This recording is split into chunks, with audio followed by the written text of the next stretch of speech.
everyone, welcome back to my channel. So as you know, I have sold all my stuff and is now ready to take on my journey as a digital nomad around the world. So we made it here. We are finally leaving Melbourne. We got to the airport at 5 AM and it was packed. We flew with Virgin Airlines, so we checked in using the self-check-in machine. We printed our boarding passes and luggage tag and then made our way to the security check. The security check at Melbourne Airport was actually quite smooth, as they used the new system where you no longer have to take your electronics out of your carry-on luggage, which has really speed up the process. The flight was on time, and then boarded our flight. And this is my seat with enough desk space to work on my video editing, since the Wi-Fi available on the plane was only to use for Virgin in-flight entertainment system. Also note that you have to pay for all the foods on the plane, so I highly recommend getting your snacks before boarding the plane. After 3.5 hours of flight, we finally landed in Perth. We then got our luggage and walked out of the newly renovated Perth airport. The airport actually looks really great. The weather in Perth was really nice as well.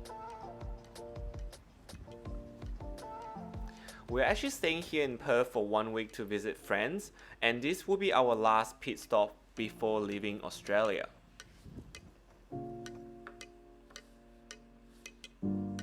Here's some lunch. And this is our room in Perth at our friend's place in Scarborough, which was a really cute suburb.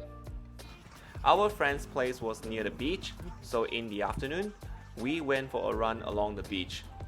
It was so hard running on the beach, but I love it. Listen to the wave, it was so soothing and relaxing. What a beautiful day in Perth. After that, we went to this cute little Italian eatery called Monsterella Pizza in Wembley.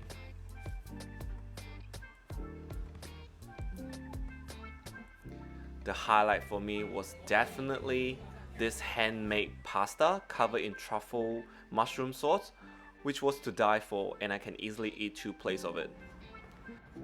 After indulging in all the delicious food, I try to stay active and healthy while I'm on the go, so I use my friend's outdoor space to do some bodyweight exercises, which makes me feel a lot better after. We decided to drive down south to the Margaret River for the weekend, and on our way there we stopped at the Bunbury market for some food and snacks. The Airbnb we chose to stay in Margaret River was right in the center of the town, and it has 2 bedrooms and a little outdoor area that overlooked the town center, which I thought was really cute.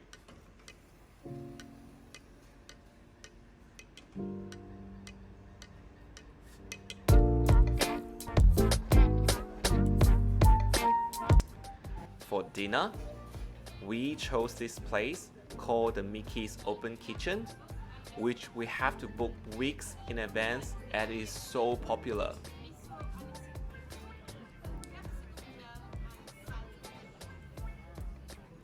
It is a degustation menu, which is way fancier than what I usually have at home, but I thoroughly enjoy each course. And I would highly recommend this place if you're looking to spoil yourself when you're in Margaret River.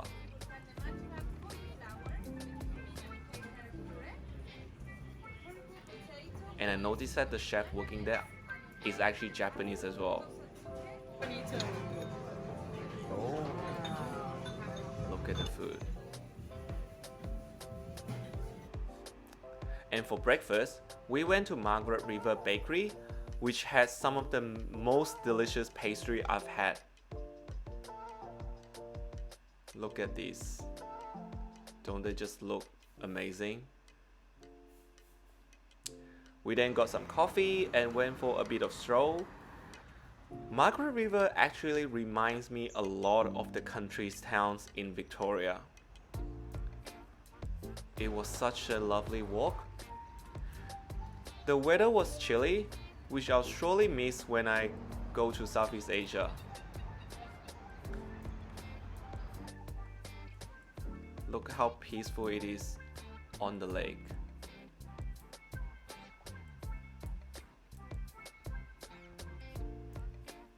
Don't you just love the nature environment in Perth or in the Margaret River? Now I see the appeal of it to everyone. After breakfast, we venture out to the Margaret River chocolate factory, as one would when you're on holiday.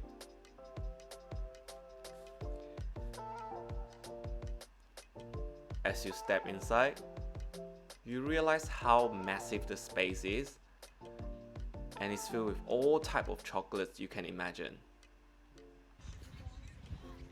It also has a cute little outdoor area where you can just sit and let the kids run wild.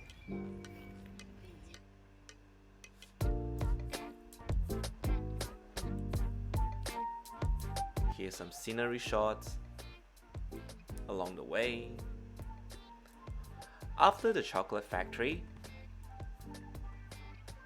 we went to Leeuwin Estate for some wine tasting.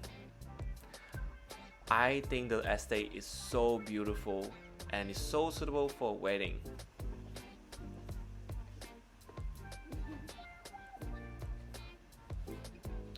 One thing to notice is that Leeuwin Estate also has an art gallery, which I thought was really cool and interesting concept. And a lot of the artwork is actually printed on the wine bottle itself. So Riesling is pretty well known. There aren't too many in this region that stand alone. It's quite acidic. We then make our way to the Voyager winery to have some light lunch.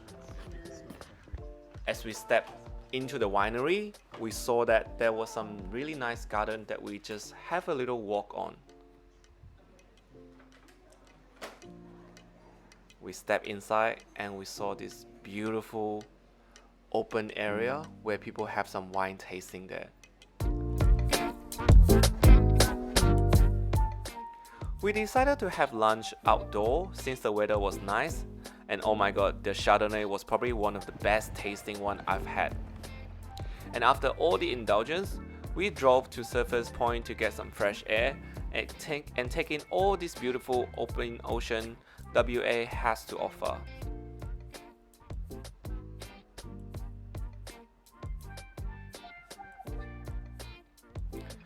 And for dinner in Margaret River, we went to Margaret River Brewery. I'm glad we booked because it was packed.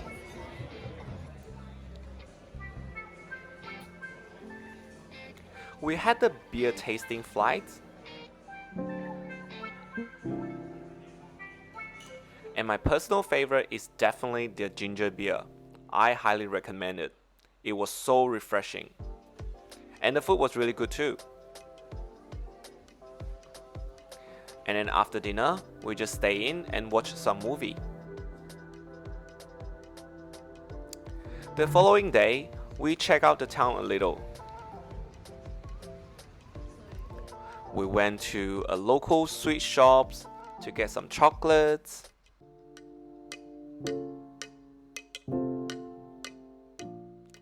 After that, we went to the Sunday market. We got some coffee and pastries.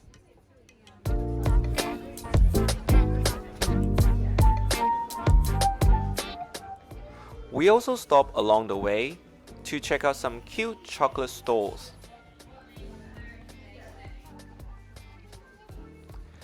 We also found some tea shop where you can find all types of tea imaginable.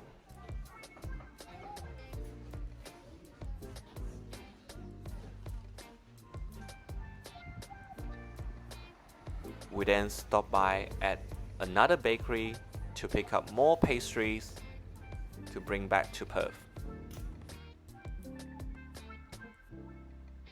And this was our last brunch in Perth before we leave for Bali, and that concludes the the 1 week journey that we had in Perth.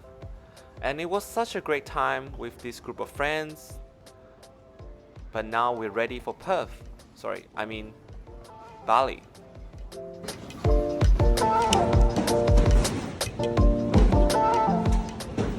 Thanks for watching. Stay tuned for the next video update. Bye!